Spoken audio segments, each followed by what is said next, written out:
여호와께서 모세에게 이르시되 바로의 마음이 완강하여 백성 보내기를 거절하는도다. 아침에 너는 바로에게로 가라. 보라, 그가 물 있는 곳으로 나오리니 너는 나일 강가에 서서 그를 맞으며 그 뱀 되었던 지팡이를 손에 잡고 그에게 이르기를 히브리 사람의 하나님 여호와께서 나를 왕에게 보내어 이르시되 내 백성을 보내라. 그러면 그들이 광야에서 나를 섬길 것이니라 하였으나 이제까지 내가 듣지 아니하는도다. 여호와가 이같이 이르노라. 내가 이로 말미암아 나를 여호와인 줄 알리라. 볼지어다 내가 내 손의 지팡이로 나일강을 치면 그것이 피로 변하고 나일강에 고기가 죽고 그 물에는 악취가 나리니 애굽 사람들이 그 강물 마시기를 싫어하리라 하라. 여호와께서 또 모세에게 이르시되 아론에게 명령하기를 내 지팡이를 잡고 내 팔을 애굽의 물들과 강들과 운하와 뭇과 모든 호수 위에 내밀라 하라. 그것들이 피가 되리니 애굽 온 땅과 나무 그릇과 돌 그릇 안에 모든 피가 있으리라. 모세와 아론이 여호와께서 명령하신 대로 행하여 바로와 그의 신하의 목전에서 지팡이를 들어 나일강을 치니 그 물이 다 피로 변하고 나일강에 고기가 죽고 그 물에는 악취가 나니 애굽 사람들이 나일 강물을 마시지 못하며 애굽 온 땅에는 피가 있으나 애굽 요술사들도 자기들의 요술로 그와 같이 행함으로 바로의 마음이 완악하여 그들의 말을 듣지 아니하니 여호와의 말씀과 같더라. 바로가 돌이켜 궁으로 들어가고 그 일에 관심을 가지지도 아니하였고 애굽 사람들은 나일 강물을 마실 수 없으므로 나일 강가를 두루 파서 마실 물을 구하였더라. 여호와께서 나일 강을 치신 후 이래가 지나니라. 아멘. 오늘 이 말씀을 가지고 나의 축복의 근원은 무엇인가? 나의 축복의 근원은 무엇인가? 라는 제목으로 같이 은혜를 나누기로 원합니다. 오늘 본문은 애굽 왕 바로와 애굽에 내린 하나님의 첫 번째 재앙이 나와 있습니다. 첫 번째 재앙이면서 완고한 바로를 향하신 하나님의 큰 심판인 것을 우리가 알 수 있습니다. 10가지 재앙이 계속해서 이제 연이어지는데요. 이 10가지 재앙의 근본적인 목적은 무엇입니까? 이 10가지 재앙을 통해서 하나님께서 보여주시고자 하는 것이 무엇입니까? 다른 것이 아닙니다.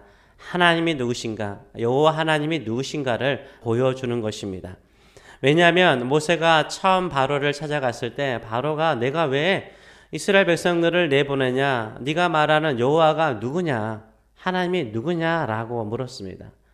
이제는 하나님께서 하나님이 누구신가를 하나님 되심을 보여줄 답변인 것입니다.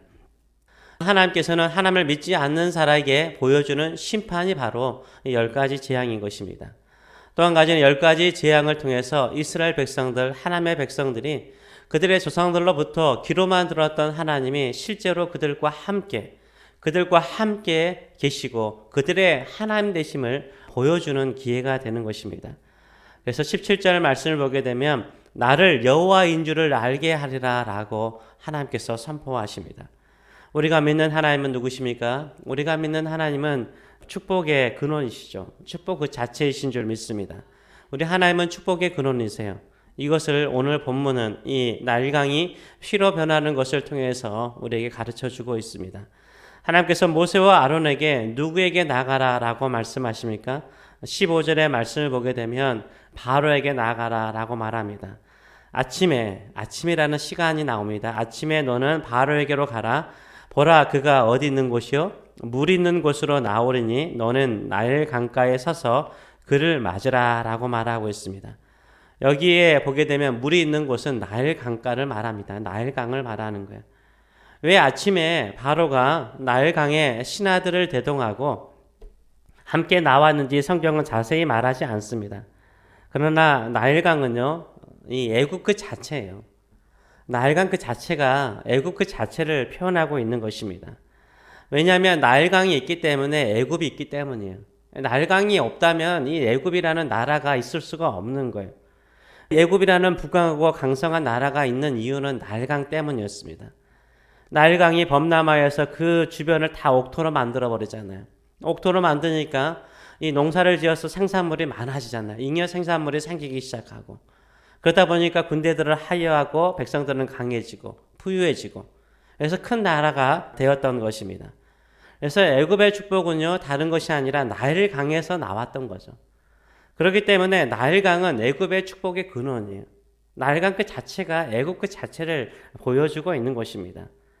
아마 이 바로와 신하들이 나일강에 왔다는 것은 특별한 의미가 있었고 특별한 행사가 있었을 것입니다. 종교적인 행사를 준비하고 나왔을 것입니다. 이때 바로와 신하들 앞에 등장하는 사람이 있습니다. 바로 하나님의 메시지를 가지고 등장하는 모세와 아론인 거죠. 이들이 하나님의 말씀에 따라서 나일강을 쳐서 피로 변하는 기적을 행합니다. 20절과 21절의 말씀을 보게 되면 이렇게 기록을 하고 있습니다. 모세와 아론이 여호와께서 명령하신 대로 행하여 바로와 그의 신하의 어디에서요? 목전에서 지팡이를 들어 나일강을 치니 그 물이 다 피로 변하고 나일강에 고기가 죽고 그 물에서 악취가 나니 애굽 사람들이 나일강물 마시지를 못하며 나일강 온 땅에는 피가 있었다라고 이야기를 하고 있습니다. 누구 앞에서 이런 이적을 행하죠? 바로와 그의 신하들, 그 목전에서 바로와 신하들이 보는 그 자리에서 그들이 축복의 강이라고 말하는 축복의 근원이라고 생각하는 나일강을 피로 변화해서 누구도 그 물을 마시지 못하도록, 피로 변한 그 악취나는 물을 마시지 못하며 생수를 구하는 인생으로 바꿔버리는 모습들을 보여주고 있습니다. 바로와 애굽 사람들에게 축복을 주었던 나일강이 피로 변하여서 고기가 죽고 악취가 나고 사람들이 신선한 물을 찾아 나가는데 거기 온 땅마다 뭐가 있어요? 피가 있는 거예요. 피가 있는 거예요. 그런데 바로의 요술사들도요, 동일하게 이런 요술을 행합니다. 그러자 바로의 마음이 완악하여서 이스라엘을 내보내지 않고 어떻게 합니까? 왕궁으로 돌아가죠. 돌아가서 어떻게 합니까? 관심을 끊었다라고 말하고 있어요. 그 일에 대해서 관심을 끌어버려요. 될 대로 되라 이런 식이죠. 그래 될 대로 되라 이런 식으로 완악한 마음을 보여주고 있는 것입니다. 이런 식으로 관심을 끊어버리죠. 어떤 마음이 완악한 마음일까요? 하나님께서 사랑하는 백성들에게 또 세상 사람들에게 여러 가지 힘들고 어려운 일을 통해서 경고를 하실 때가 있어요. 내가 의지했고 내가 바라봐야 했던 그게 축복이라고 생각했는데 그것을 오히려 축복이 아니라 재앙이 되고 심판이 될 때 우리의 마음속에 누구를 찾게 됩니까? 하나님을 찾고 하나님을 향하여 나가야 되는데 관심을 끌어버려요. 그냥 될 대로 되라 이런 식이 바로 완악한 마음인 것입니다. 완악한 마음은 무엇입니까? 스스로 자신의 마음의 문을 닫아버리는 거예요. 하나님의 말씀에 귀를 기울이지 않습니다. 하나님의 경고에 무관심하는 거예요. 하나님의 경고에 무관심하는 거예요. 우리 하나님은 우리가 생각하는 그 축복의 근원조차도 우리가 생각할 때 이것은 축복일 것이라고 생각하는 그 근원조차도 다스리시는 하나님이십니다. 그렇기 때문에 우리가 이런 일을 통해서 알아야 되는 것은 뭡니까? 축복의 근원은 누구십니까? 하나님이십니다. 아멘. 축복의 근원 되신 하나님만을 붙들고 믿고 신뢰하며 살아가시는 저 여러분 되시길 축원합니다. 물은 몸에도 또 인생 살이에도 필수품이죠. 물 없이 살 수 있는 사람은 없습니다. 물을 마시지 않고는 살아갈 수 있는 사람 한 사람도 없습니다. 물이 필수품인 것처럼 우리에게 필수품처럼 여겨지는 것이 있죠. 우리 미국에 사는 사람들이라든가 모든 사람들에게 필수품처럼 느껴지는 것이 있어요. 호주머니나 지갑에 또 집안에 금고에 있는 게 뭐죠? 돈이죠. 사람들은 돈을 필수품으로 여기죠. 돈 없이는 살 수 없다라고 생각하는 사람들이 많습니다.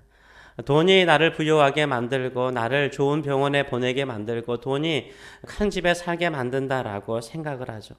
그래서 돈을 우리가 숭배하는 경우가 많습니다. 근데 그 돈도요, 휴지 조각이 될 때가 있어요. 휴지 조각이 될 때가 있어요. 1929년도에 이 미국의 경제 대공황이 왔고 세계 대공황이 오게 되었습니다. 그때요, 돈이요, 어떻게 됐어요? 휴지 조각이 되어버렸죠. 주식이요, 휴지 조각이 되어버렸어요. 지금도 남미라든가 보게 되면 돈이요, 휴지 조각이 되었어요. 1억이 넘는 그들의 지폐로요, 어떻게 해요? 빵 한 조각도 살 수 없는 그런 휴지 조각이 될 때가 있습니다.